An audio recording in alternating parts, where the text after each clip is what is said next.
Hello, welcome to the Bearded Tits podcast, hosted by me, Jack Perks.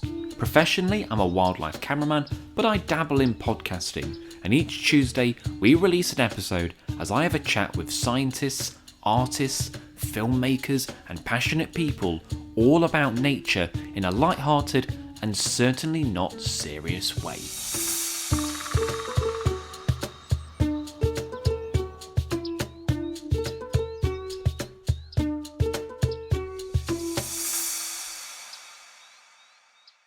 Hello, how are we all doing? Well, today we're covering a topic that I've wanted to cover on the podcast for ages, and that is deer management, or rather the overpopulation of deer in the UK. A lot of people don't realise the problems that high numbers of deer cause to the wider environment and indeed to us as people. So I'm glad that I've got guest Luke Butel on the podcast. Luke works on estates in countryside management, forestry, wildlife conservation and wildlife management, and he was an absolute joy to go out with in the morning. He knew so much about the ecology of the area that he works in, which is roughly 1,000 acres in the East Midlands, so not too far from where I lived. He also has an undergrad in wildlife conservation and habitat management, and he did his dissertation on UK deer management. So not only does Luke know a lot about deer, but he also physically goes out to control them.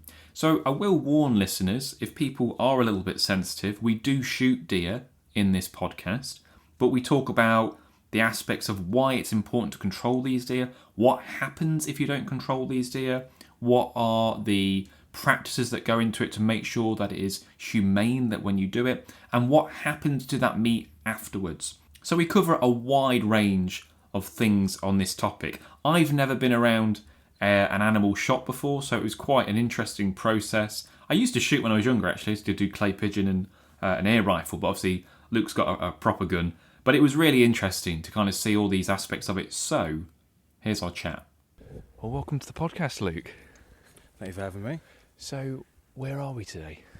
So we are just the other side of sort of the Nottinghamshire border into Lincolnshire.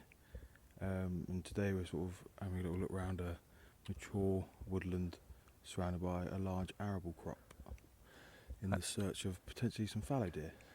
And it's it must be about 6:30 now, coming up to 7, so it's not pitch black, but it's still pretty dark. This woodland is so still.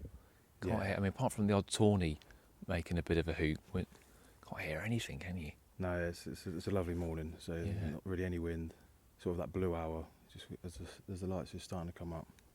Great. Should we see what we can find? You lead the way then. We'll carry on down this track. Okay. And we'll cut across the drainage ditch to the little spinney and see. We'll sit up there for a little while. Hey, so let's have a walk along there.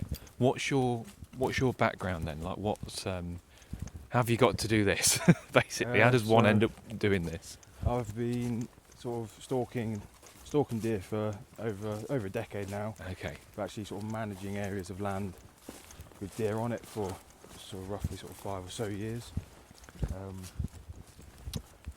I did an undergrad in wildlife conservation, sort of habitat management side of things, which helped in the sort of the academic side and of wildlife population management. Yeah, of course. So coupled along with some practical work alongside it, it works hand in hand really. So because obviously people can't see what you're doing. You've got are they binocular, like thermal binocular? Yes, this is a thermal binocular, like a spotter. Right. Which is perfect for this time of day and in daylight hours. It just allows me to sort of cut through the woodland and see if we have any heat signatures and. Yeah, you're cheating really, aren't you, if you got that? Technology's come on a little bit from how it was traditionally done. But it does help us, especially when it is a sort of the management purposes of what we're trying to do. Yeah. It gives us that little bit of an extra edge. And you were saying like these are so advanced now that you can tell like what species it is and almost like the health of this, what individual deer and whatnot. Yeah, it gives us a very strong sort of representation of what we're looking at. Okay. If it's a mature buck, a young buck, or a doe with a fawn, so you can see if they're lame, if they're limping, sort of all that sort of stuff. And okay, instead of getting a big heat signature or of like, a lot of deer together, we can individually sort of pick out and start selecting even before we get into sort of those daylight hours like we are now, Yeah. or if we're in the woodland. And sometimes this time of year is not too bad because we've lost a lot of leaf and the vegetation's down, but especially in sort of the sort of spring sort of months, it cuts through all that and you can see what's there without Nice. trying to sort of squint through your binoculars to find it. That was a tawny then, just gone. But yeah, that makes sense. So what's the plan now? We're going to hunker down somewhere and see Yeah, if we there's can. a small spinney just off the boundary, or just on the boundary, sorry. Yeah, don't go off the boundary. No, don't go off the boundary. There's a small spinney just on the edge of our boundary, and typically what's happening here at the moment is there's a lot of fallow deer moving in across the arable land into this woodland, across the other side onto more arable in the night, which is doing quite a severe bit of damage to one, the farmer's arable crop and his annual yields, and two, there's a large amount of trampling and loss of woodland vegetation as well, a lot of overbrowsing. So our idea this morning is to try and catch them leaving the woodland in this area as they go off to where they sort of typically reside in the day. So we're just making our way to the spinney, and we've got a heat signature, haven't we? Yeah, so we're looking through the spotter and we're just about to exit the edge of the woodland and just checking down the margins. And there's a pretty prominent heat signature just out in the field.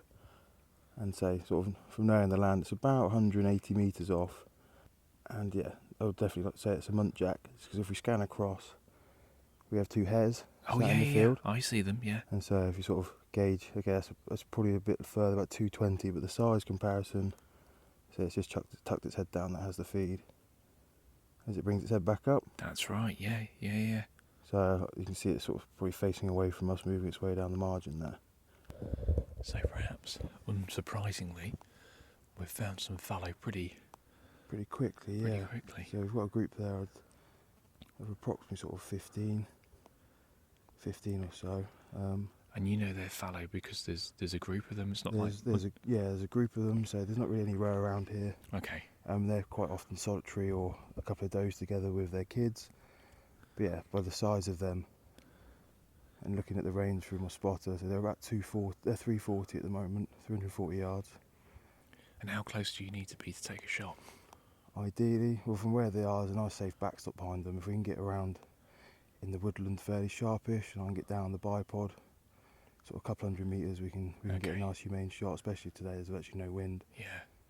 So yeah, we'll probably drop back in the woodland. Okay. And try and get ourselves a little bit further towards them. And you can make them out with a naked eye just about. Yeah, it just gets that light now. Yeah. So Yeah. Okay. through the optics, it'll be clear as day. Right. You lead the way then. Okay. So yeah, we just make our way down across through this edge of the woodland. They're just in our arable land still. But they're grazing their way towards the boundary. I think, like we said, we're trying to cut off these fallow before they exit, which they're still a good 280 away, so we may just miss out, but we'll keep moving ourselves on. Okay. What's their eyesight like? Fairly good. It's more just movement. Is it? Okay. Sort of drabs, like drab greens and browns is great. Yeah. It breaks you up a bit. But being a herd species, more eyes is the issue. One sees you and then you scuppered. And they've just crossed. Yeah. They've gone. You look straight through here. Yeah, just over the top of the hedge. I've got you. Yeah. Yeah. Do you think they saw us or heard us, or do you think they were just doing that? They're just the speed that they're moving. They're just grazing their way across. Okay. The same sort of thing with muntjac. They've got a fallow have a tail, and like roe have no tail. Normally you get a big flash of white as they lift their tail up when they're spooked. Okay. But they've moved at a nice steady pace across the road there, and they've still got their heads down. They're grazing, but unfortunately they're across our boundary now. So we'll leave those guys be. Lovely. So we just got to the spot where we were going to settle down, and what's the issue, Luke? So yeah, we've probably spent the last 30 minutes or so slowly working our way through the woodland.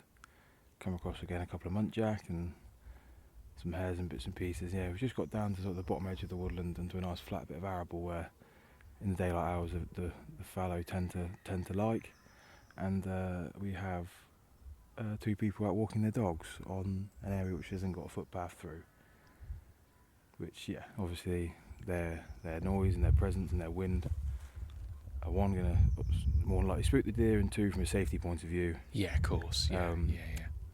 Obviously, we keep an eye on where they're going to go, because hopefully they're not going to go too much further and hopefully turn around. But if they go up and around the woodland, that pretty much stops any potential shooting for today. Because from health and safety is our biggest Of course. biggest priority, along with sort of humanely dispatching any deer that we intend to cull. So we're just going to keep an eye on them for a minute. And presumably, if you're going to say something, it's more aggro than it's worth, or does it depend on the situation? it can be. It depends on the situation. Yeah. There's the concern of obviously approach them. Obviously, if I was to, I'd approach them with an unloaded rifle, or if I was with a partner out shooting, I could potentially safely leave my rifle unloaded, take the magazine with me with them, and then approach them. But obviously, it can be quite a contentious situation. Yes. If we're nearer to the vehicle, I'd go put the rifle away and then approach them. Yeah. Obviously calmly, and just explain to them what's actually happening in the woodland here. Yeah. So we do intend to try and put some signs down just at the end here, where this has sort of frequently happened. Just to let people know. It makes sense, because it could very well be ignorance that they just don't know, or it might just be they don't care, like you say. But regardless, it's still impacting you doing your work today. Other little factors, they've just walked through the middle of an arable crop, which is having issues as it is with the deer on it, and excess trampling from people, dogs crapping on it, and all these sorts of things aren't ever going to help. So we'll just let them carry on for the time being and see where they end up. It follows round to a track over in the far left corner there, so they might just be walking around to there. Okay. They would have winded a good section of the woodland, but hopefully, if it has spooked any deer, they might not have moved them on too far. We do it all. So we find a quiet spot at the edge of the wood, so we might get a deer, but while we're waiting, we'll have a bit of a waffle, shall we, Luke? Yeah, it'd be rude not to, wouldn't it? So I think like the key question, because obviously a lot of people shooting deer, they're like, oh no, this is terrible, but why do we need to control deer numbers in the UK? So deer have been growing in distribution and population annually since records began, with introduction of new species. Let's say centuries ago, with fallow introduced, all their populations are growing annually with the management effort that's currently happening as it is. That, coupled with the encroachment on green space by us as humans, expanding cities, etc., more roadways, we're taking up more land when populations are growing, which is then obviously congesting these species into areas, which is then having detrimental effects on land management objectives, especially in like rural England.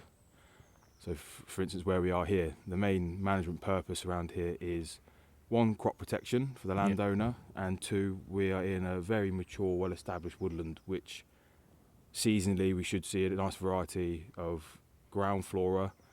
There is history of ancient indicator species in here, such as like bluebells and snowdrops, which for several years now there's been no bulbs and no flowers coming through due to the heavy grazing of deer. They'll eat all those, will they? They'll eat those happily. They say they're very rich and nutritious. And that reduction in ground flora then has knock-on effects to ground nesting birds, small mammals, pollinators, I guess. As well. Yeah, exactly. Yeah. Some people might say, we're just looking to come out and shoot deer, but those are sort of more like the ecological and the monetary sort of reasons behind us doing that. But we're also congesting any sort of species, especially things like mammals, into an area. You're then increasing the chances of disease and the general quality within that herd, within that population. So our management objectives here is reduce numbers down to where the land management objectives can be made and met, and also where the deer are a healthy population with a good demographic and reducing the damage that they're having to the environment. Because I suppose in a healthy ecosystem, you'd have predators that would manage the deer, and even in days gone by, we would have eaten more deer.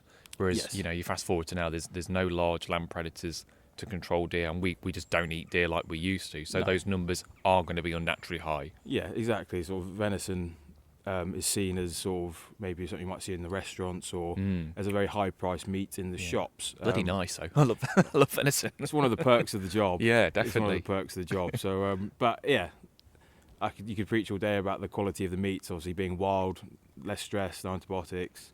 Probably a better life than most, a lot of Exactly, farm and animals. and a big part of my job is making sure what we do is humane and ethical. Yeah. So Of making sure the course. deer doesn't suffer, and then processing that carcass correctly so it can then go into the food chain. And you mentioned that we've got a few species. It's six species in the So UK? there's 6 species, wild species in Wild, the UK. okay. You do get some variants in park deer. Okay. But yeah, so I have our 6 species. You've got your 2 native, your red and your roe, Okay. and then species which have been introduced, your fallow, your sika, your Chinese water deer and your muntjac. How many do we get here? So here we have definite presence of fallow and muntjac. Yeah. Locally, there are presence of roe, and the others there hasn't been There hasn't recorded been any. presence. Okay, so you've got a few to pick through. Yeah. So you're talking about the shooting of the deer. Are there any kind of non-lethal methods to not control deer, but to stop them being a nuisance? So yeah, like for instance, things that are carried out here. I don't think today's the day, one of the days to do it, but they let off like scarers. Okay. Almost similar to a bird scarer. Yeah. Sounds like a bit of a firework going off, and ideally it helps push the deer off the woodland and off the arable land. But with the nature of the land around here and the topography, we're very much an arable landscape with mature woodland, which for fallow deer is perfect. Right. They've got shelter, they've got food. It's perfect. If you were a fallow deer, you'd want to live in Lincolnshire. I'd be very happy. I'd be very happy around here. And obviously you kind of keep meticulous records. You're not just running around willy-nilly shooting everything. If you don't get anything, that's marked down. If you do get something, is there like a target? Like, is there an acceptable number of deer that you're trying to get to, or? So yeah, the tricky thing with fallow and the nature of the landscape and land management objectives around where we are is fallow have quite big home ranges. Right. And the typical behaviours of them are to move through areas, through day, through night, in search of those 2 main things: shelter and food. And then at times of the year when it's breeding, the bucks be in search of females. So the challenge that we have here specifically on this land is there's only a dozen to 2 dozen deer that we've recorded via censusing and camera trap images over some feed stations that actually reside in the woodland. But through the night, there is in excess of 400 to 500 deer moving through the landscape across multiple landowners' land, which we have sort of evidence via like thermal imaging, videos, obviously the trail cameras, and then just the presence within this woodland and the land surrounding. Everywhere we've walked in the wood today, I mean, there's tracks everywhere, isn't there? Yeah, sort of every 10, 15 metres in the drainage that runs around the outside, there's prominent tracks and runs. I've done dung counts through here, which, through the censusing I've done during the day compared to dung counts, they're completely different. Which obviously the dung count's coming from the deer being through here at night. Yeah, of course. And the arable land is taking such a hit the landowners are taking such a hit, their yields are annually just decreasing, which... Oh, so it's actually taking money out of their pockets then. These deer, what, they're eating their crops, or they're damaging the soil, or what sort of... Both. So okay, right. So you've got trampling, and you've got, obviously, the fact that they're eating a large amount of crop every day. Obviously this time of the year, we haven't really got many acorns left, or the beech mast and things, which the deer were happily in the woodland. So the normal thing for them to turn to is the vast amount of crop which is on their doorstep. What's that crop going towards? Is that animal feed, or is that human consumption, or you're not sure? Depending on obviously what it is. I know there's winter cereals planted locally around here, and wheat. Oilseed rape is just on the backside of where we are here. So yeah, obviously with modern times, farmers having to rotate crops.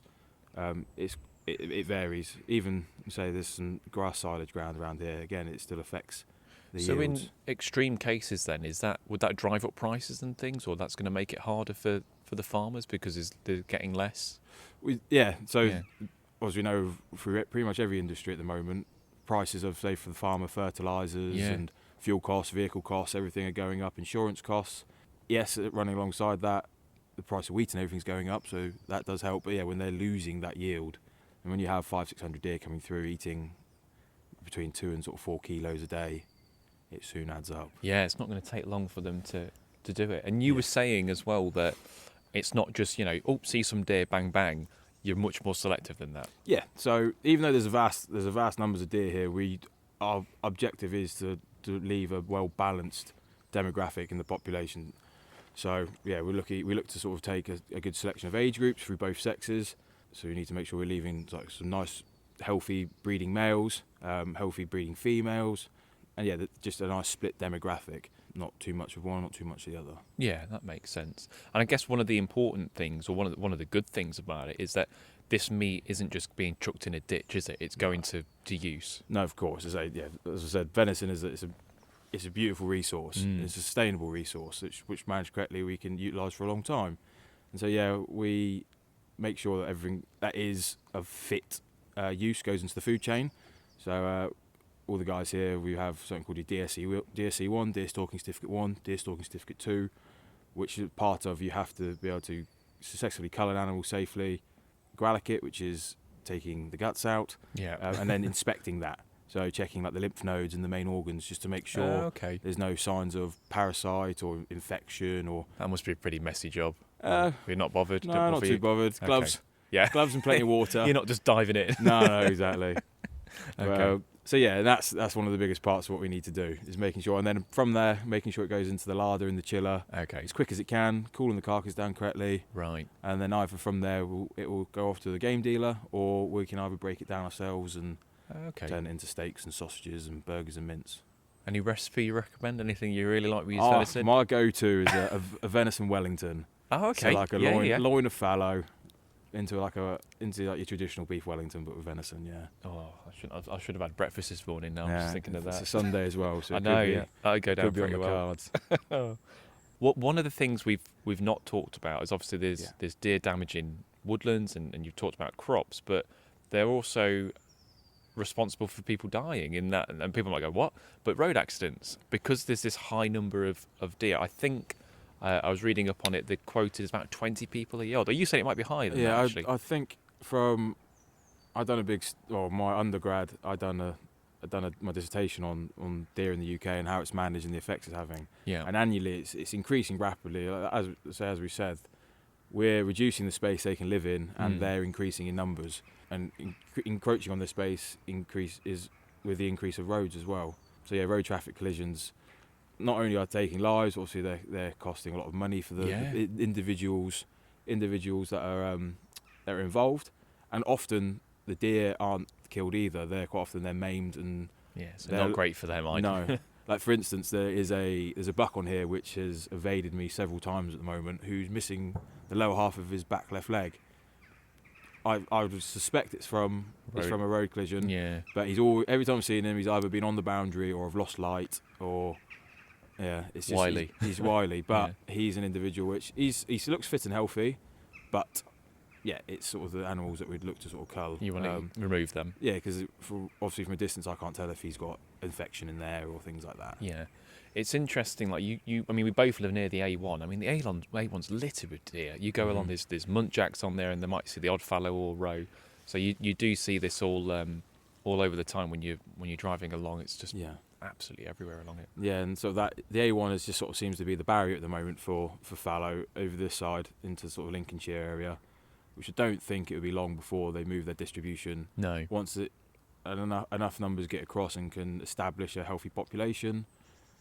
Yeah, it's fortunate in some senses for people that want to manage deer there, but in the sense of the damage they're doing to the environment, it is good in the sense that we have that barrier, artificial in what it is. Yeah. But reducing those numbers to help reduce collisions, and then the things that you start to see more of now, sort of those nature corridors and green bypasses, sort of just to help their movement if they are wanting to cross. It's better that they go down that rather than someone hitting them in a car. Go down or go over, or it's an ongoing issue which is only getting worse, unfortunately. I remember driving in Dartmoor a couple of years ago, and two red stags ran in front of me, and I only just missed them, and I saw my life flash behind my eyes, because I thought, Jesus, if I'd have hit one of those, not only would it have made a mess of the car, but I don't know what would have happened to me. Like a muntjack, I can probably comfortably flatten. Yeah. But they still do some damage. They're like a little beer keg on legs, aren't they? Are they pretty stocky? Are they? Okay. Yeah, they're crazy little animals. But it's because everyone always says to me as well, "Oh, why did the deer just stop?" And it's because within the way in which for their eyes to work, so they can have good visibility or some visibility at night. The ratio to the cones and rods in their eye might bore some people. But the ratio of cones and rods in their eye, it creates like a white film within their eye. So with that bright light, it reflects back against their lens, which then it makes them freeze. Okay. Where you'd think, where some animals, like a fox, for instance, which as being a predator has slightly different eyes, it will stop and look at you, but there's a very good chance he's going to keep He's running. going to get out of the way. Okay, that makes more sense. I mean, you mentioned about you kind of sell the meat. Is there much demand for venison? Like, do many people want it? Or It's becoming a more of a popular meat of choice, I think. it? And it's sort of around the local area, like friends, family.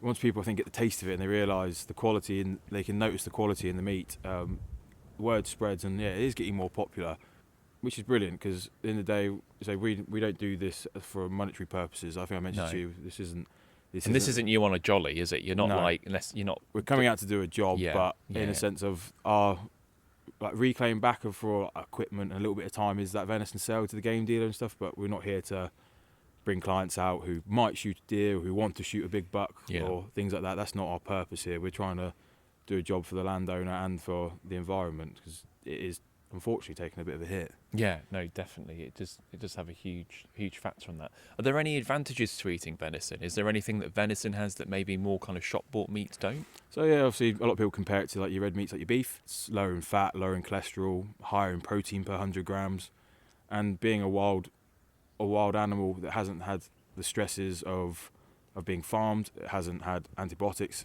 put through its system. So, and it's the stress factor. So typically we'll stalk into a group that doesn't know we're there. As long as the shot's safe, my preference is to take a head or neck shot, Yeah. which is instantly kills the deer. It drops it on the spot. You haven't had this big rush of adrenaline and blood going through its body, which can taint the meat a little bit, but also it's another 5 to 15 seconds maybe that deer's not dead. Yeah. It's, How does a neck? Because obviously I don't shoot. So how does a neck shot kill it? I can understand a head shot because obviously the brain's gone. So how would a neck shot, you're looking to break the spine and spinal cord. Oh, okay, I'm with you. Yeah. I'm with you. Okay, that makes sense.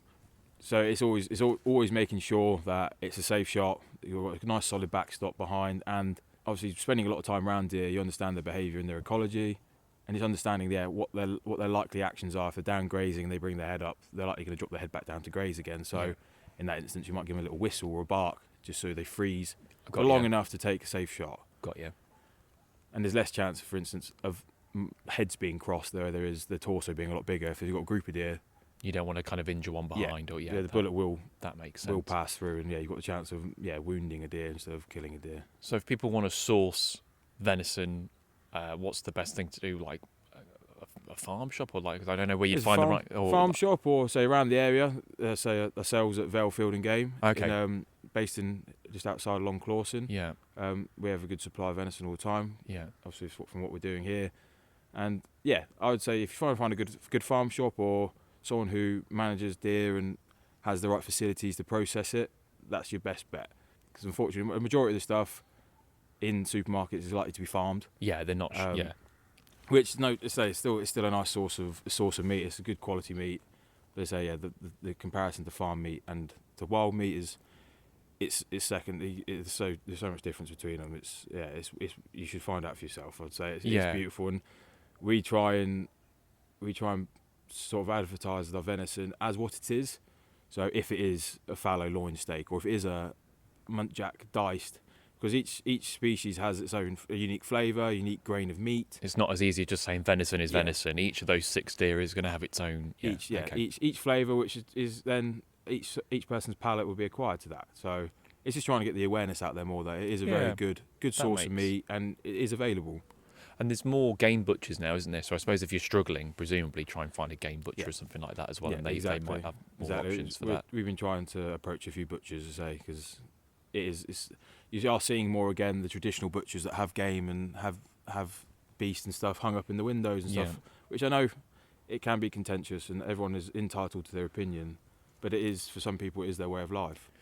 Yeah, I mean, I think definitely the things I get through is that you've got to shoot this from a management point of view, because as you say, if you don't shoot the deer or control the numbers, we're not trying to eradicate them, you're trying to control the numbers, then they damage bark on trees, they're eating those low-growing plants, which is going to have massive knock-on effects for the wider environment.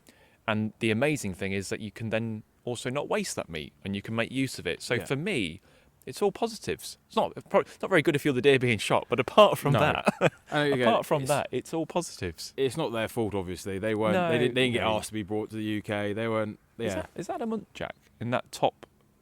just right, at the base there's of sort of something- those base of those There's hazel. something. Yeah, I think so. I might be wrong. Yeah, I think it's a stump. That's why I was It's just just looking through it. okay. Yeah. All right, I ain't got my glasses on. That's my excuse. So, I'll put I the long thought range glasses I on. thought it was. Yeah, it's a base of a stump. It's a base of a stump. Okay, all So right. we have seen a few. There is a lot of muntjac in here, so it wouldn't be surprising. No, This all right. lower end down here, they do like it through here. Yeah, we've It's seen ideal little bit of habitat. we've seen a few, but yeah, I mean, like I say, it is all these issues that deer cause that people maybe don't realise. And I guess what would be the worst? So, say if you didn't cull deer or didn't control deer, Yeah. what would happen?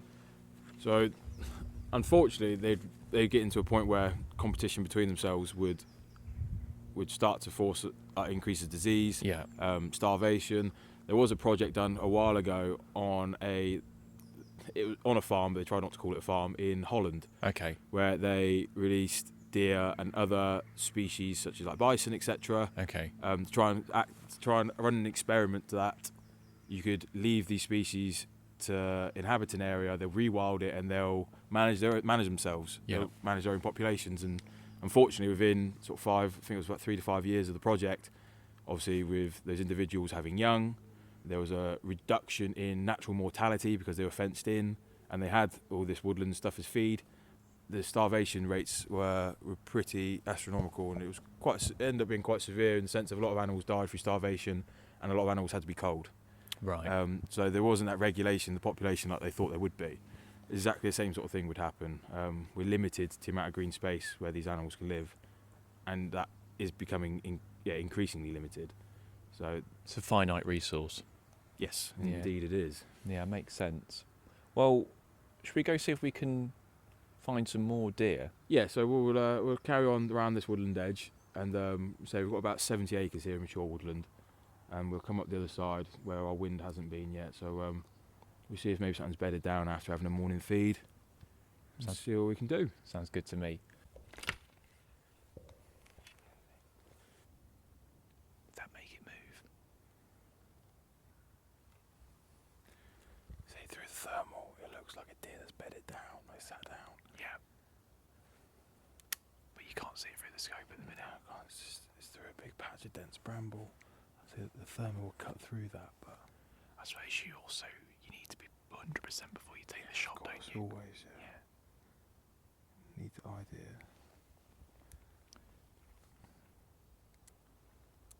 There's definitely something there, though, isn't there? See that to me there looks like a bit of a head. Yeah, no, I can see what you mean. See,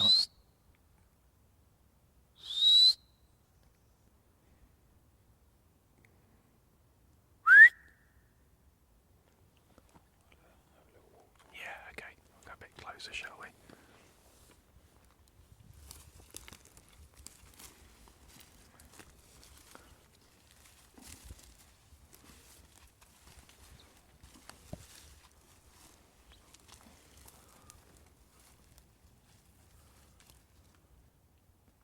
So Luke's seen something now, so...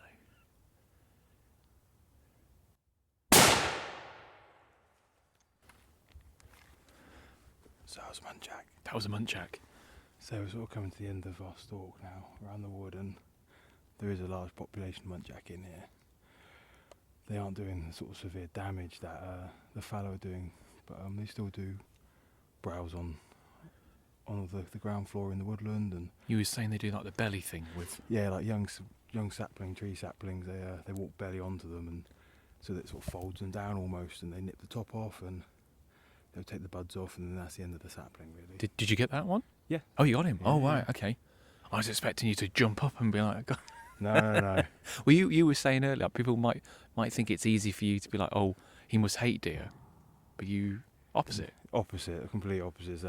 I adore deer. Like they are my passion. And to do what we do is you have to be in a position to understand their ecology and their behaviours in such detail that you have to adore them.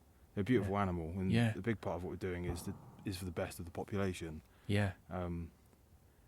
Obviously, yes, so it involves culling animals, taking their life, but it's small evil for a greater good. Yeah. It's not so much you taking pleasure in doing the act, it's just, something that's got to be done. Can we have a look at it? Can we go see it? Safely, John. Yeah. Well spotted though. I mean, I think, is it right in the middle? Yeah, right in that. I've got you. So without that, Just get my brass. yeah, without that thermal, Without the thermal, I wouldn't have. I've got it now. I can see it now. Yeah. Yeah. So we've retrieved the muntjac out. So yeah, it's clean bullet through it.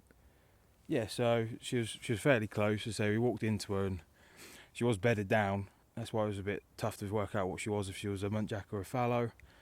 And yeah, she stood up, and so it wasn't much more than sort of 50 metres away, if that, 30 metres. Yeah.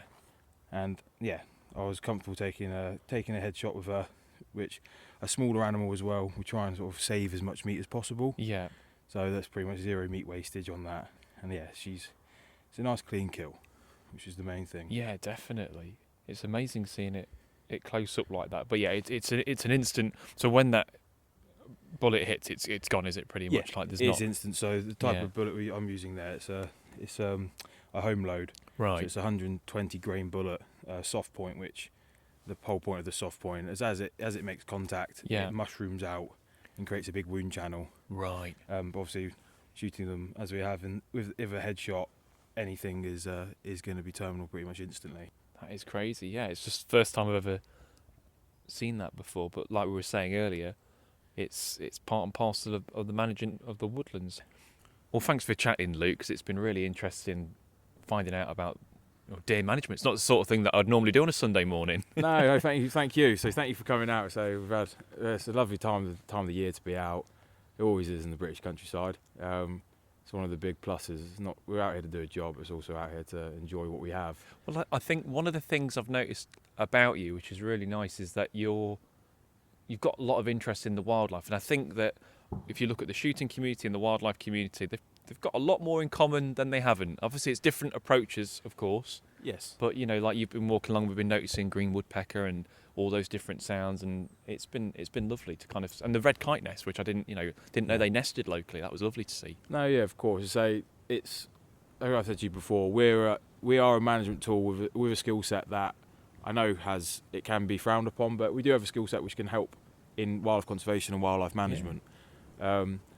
And so I think utilising that alongside sort of more academics, etc., that have the numbers and the information that can help us, it can only be a positive, in my opinion, of what we can do together. Yeah, I'm with you. I mean, and a lot of NGOs like RSPB, they do shoot. They don't publicise it particularly, but they do control certain animals on their land as well. Yeah. But they maybe just keep a little bit quiet about that. But I find it fascinating, mate. So yeah, thanks for taking the time. No, really thank you. It. Thank you. That was Luke Butel. I had a really interesting morning with him, and we could definitely see the damage the deer had caused in the area. I mean, the surrounding farmland was trampled, there was not a lot of the crops left. You could also see in the woodland there was just no low-growing vegetation, or very little of it, which was a real shame. So I think there is merit in controlling deer numbers, and of course it's not a waste. You can eat that. Luke very kindly gave me some venison at the end of that day as well, so I've got a load in my freezer, which I'm going to enjoy. I think I'm going to make a nice venison stew. Look forward to that. So, it's win-win on all sides. You're controlling animals help native wildlife, and you're not wasting the meat either. So, as far as I'm concerned, I don't think it's a bad thing. One of the really interesting things is obviously you have assumptions about people, and particularly like when you look at people who shoot wildlife, you have all these preconceived notions. But when Luke shot that deer, he didn't smile, he wasn't jumping for joy, he wasn't some gun-toting maniac. When you listen to it, I didn't even know he'd got the shot. There was no exclamation. He wasn't happy about killing it. Obviously, he knows it's part of his job and he had to do it. But I found that fascinating because I thought, he'd be like, yeah, got one, got you bugger. But there's none of that. I didn't know until he told me.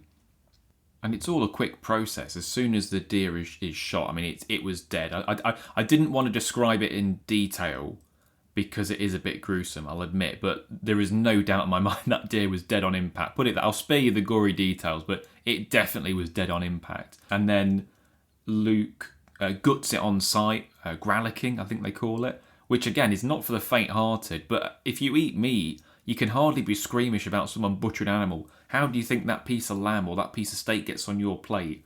So he did all that really quickly, and then got the carcass back to his house to kind of clean up with the skinning and whatnot. So it's quite a quick process from, shooting, skinning, and preparing the meat. In theory, you could pretty much shoot it in the morning and eat it in the afternoon if you really wanted to. Have it pretty fresh. But I found it amazing. I thought it was a really interesting process. Now it's that time of the podcast where I try and convince you to cough up some money to help us keep going. I run this podcast on my own. The only way that we make money is through donations through buymeacoffee.com. So if you enjoyed this podcast and some of the others that we've done, you can donate through the link in the description. It can be a couple of quid, it can be as much as you want. That helps us keep going. It pays for expenses. At the minute, we're trying to raise £1,000 so that I can do more far-flung interviews with people. I'd like to travel all across the UK and interview lots of different people about lots of different subjects, but I need some money to do that. So if you can donate towards that, that is greatly appreciated. You can also leave a comment, and then we'll read that comment out in the following podcast. If you want to write a message, we'll read that out in the next episode. Wherever you listen to your podcast, if you can leave a review, that is fantastic. It helps us in the analytics and gets pushed up. So if you can leave us a short review, that would be phenomenal.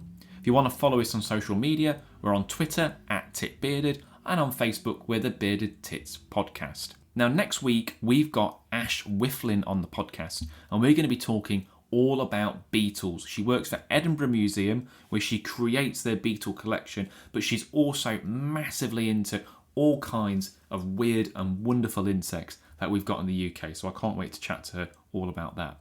This has been the Bearded Tits Podcast. I've been your host, Jack Perks, and I'll see you next Tuesday. Cheers.